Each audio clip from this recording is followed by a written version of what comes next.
এক অদৃশ্য মালিক তাদেরকে নিয়ে যাচ্ছে প্রতিদিন প্রতিনিয়ত। কেউ তো মরতে চায় নাই, কিন্তু কেউ তো থাকতেও পারে না।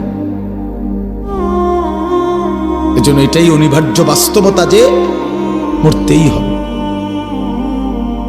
যেতেই হবে, ফিরতেই হবে আল্লাহর কাছে, ফিরতেই হবে।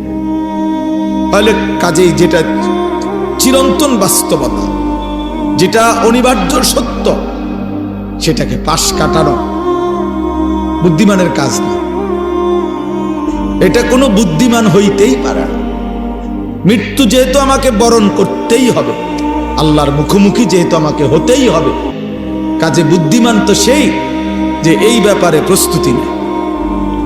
কারণ আমি তো এটা এমন কোনো বেলা আমি নেতা দৈরা এই দল কিংবা ওই দল কিংবা কোনো রকম কোনো ছল ছাতুরি করে যেহেতু আমি কবর থেকে, মৃত্যু থেকে নিজেকে আড়াল করতে পারবো না, কোনো সিস্টেমে নাই, ন্যূনতম কোনো সম্ভাবনাও নাই, তাহলে অতএব কবরের জন্য প্রস্তুতি নেওয়া, আখিরাতের জন্য প্রস্তুতি নেওয়া, এটাই বুদ্ধিমানের কথা।